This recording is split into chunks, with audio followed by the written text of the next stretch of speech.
Olá pessoal, vamos começar um curso agora sobre JavaScript para dar uma visão geral, né, de como essa linguagem pode ser utilizada para desenvolvimento front-end, né? Então, o JavaScript nesse curso ele vai estar muito atrelado ao HTML5, certo?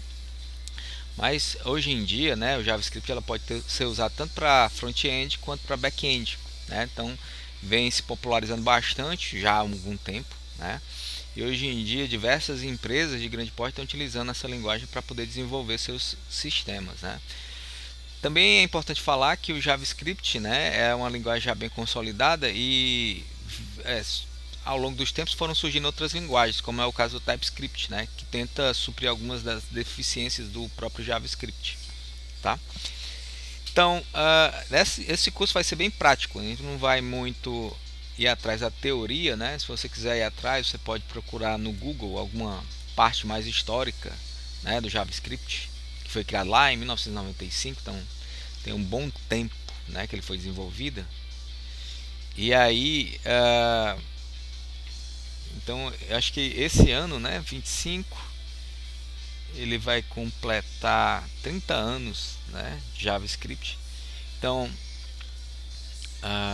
a gente vai ver uma visão geral sobre ele, né? Então, primeiro a gente vai desenvolver esse curso tentando diminuir, né, fazer com que o curso seja apenas criado em pouco tempo, né? 10 minutinhos de aula, várias aulas, certo? E aí eu vou colocar o meu timerzinho aqui para rodar, certo? Vou colocar esse meu timerzinho aqui de 10 minutinhos para rodar e a gente vai começar.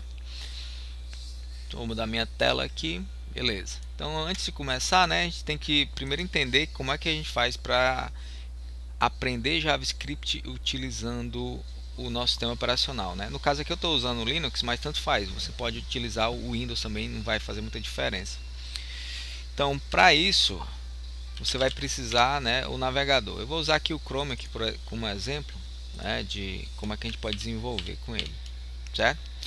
Então, para a gente começar a criar o nosso ambiente de desenvolvimento em JavaScript, você vai clicar com o botão direito aqui dentro do Chrome e vai clicar nesse botãozinho aqui embaixo em inspecionar, né? É a mesma coisa quando você está falando aqui do Windows, né? A sua janelinha de partida ela vai aparecer assim do lado direito da tela, né?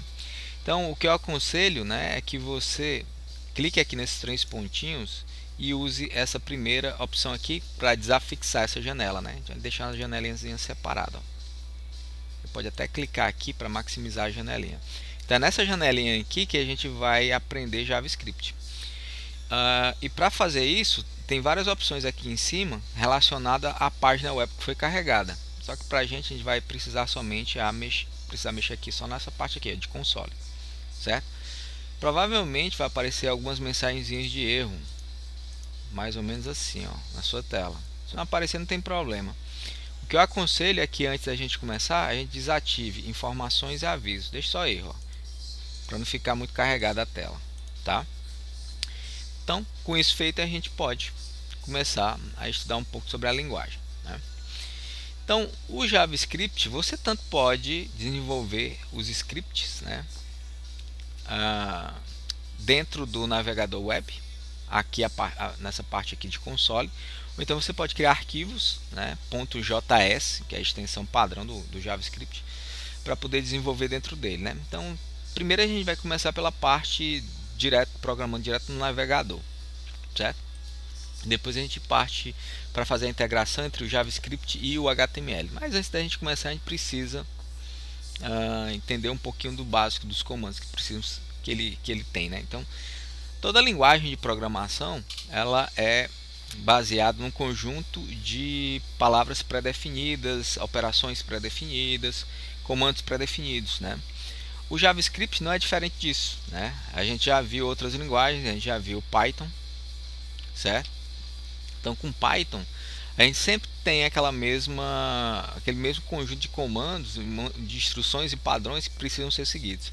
No JavaScript também não é diferente, né? Então, para começar, o comando mais básico que se tem é o comando de imprimir alguma coisa na tela. Então, no JavaScript, né?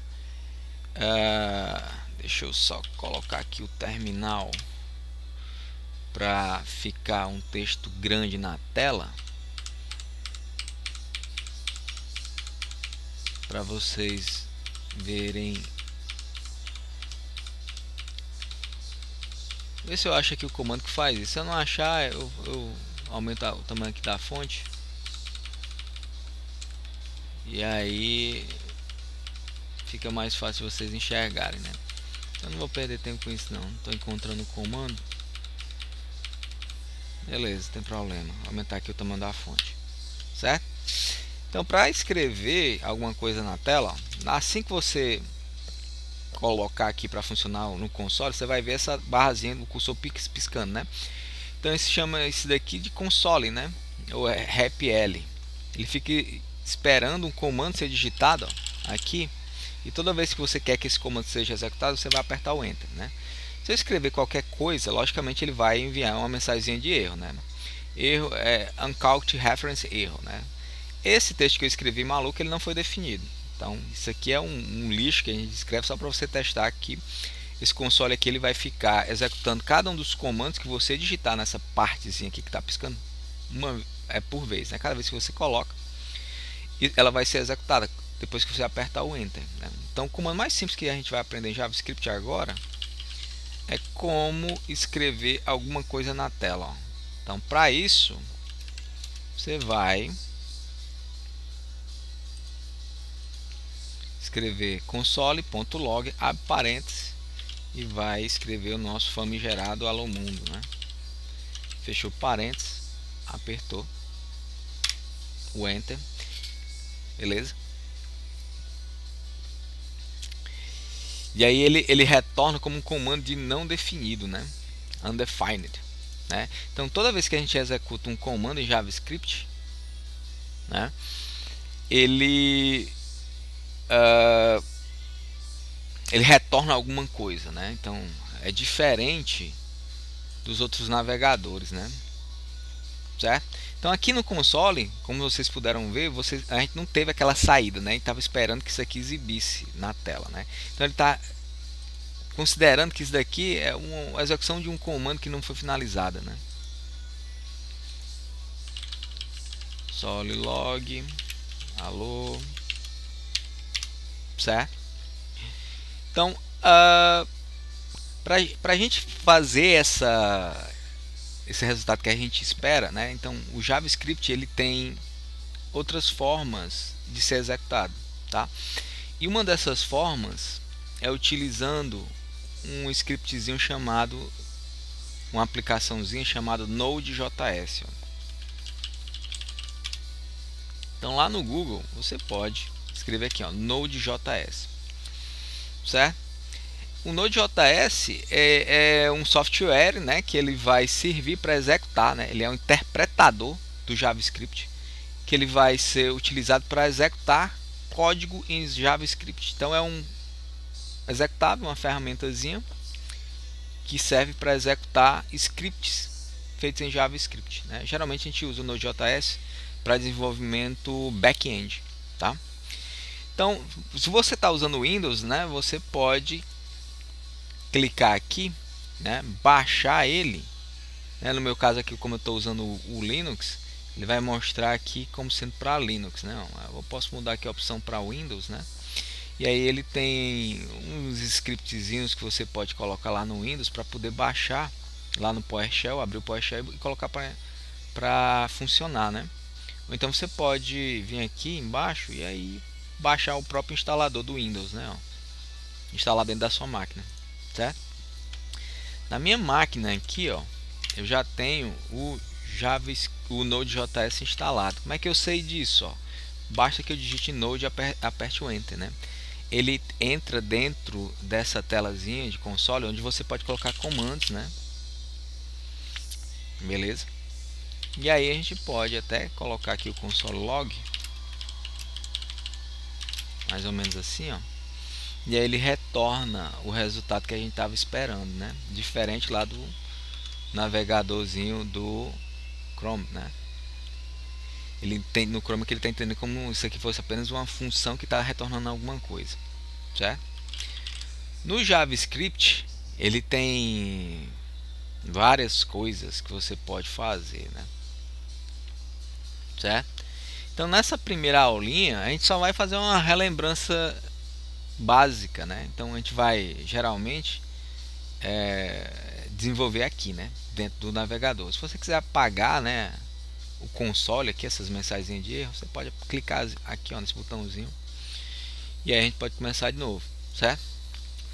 Então só relembrando, toda vez que a gente está falando de linguagem de programação, você precisa saber, né, que cada linguagem de programação ela tem um conjunto de tipos específicos, né? E dentro desses tipos específicos, né, a gente chama de primitivas. Certo? O que são as primitivas? É tudo aquilo que a gente tem por padrão numa linguagem que ela vai se comportar como sendo uma constante ou uma variável, né? Então, por exemplo de primitiva, né? A gente aprende lá no JavaScript, no Python, por exemplo, string, né? Então aqui no JavaScript, o que é um string? É um texto que você vai encontrar ou dentro de aspa dupla ou dentro de aspa simples, né? Também a gente tem dentro do JavaScript os números, o number, né? E aí você tem, ele meio que agrega, né, as coisas. Em outras linguagens a gente divide números inteiros e números pontos flutuantes. Aqui a gente agrega tudo para number, né? Então a gente vai ter o número 1, o número 1.1 como sendo exemplo de números. E também a gente vai ter os tipos booleanos, né? Boolean, certo? Vão ser, ó, ou verdadeiro ou falso. Beleza? Então esses são os tipos mais básicos, né, dos tipos primitivos. E na próxima aula a gente continua falando mais sobre eles e vendo como é que a gente usa eles aqui dentro do próprio JavaScript. Valeu, até já!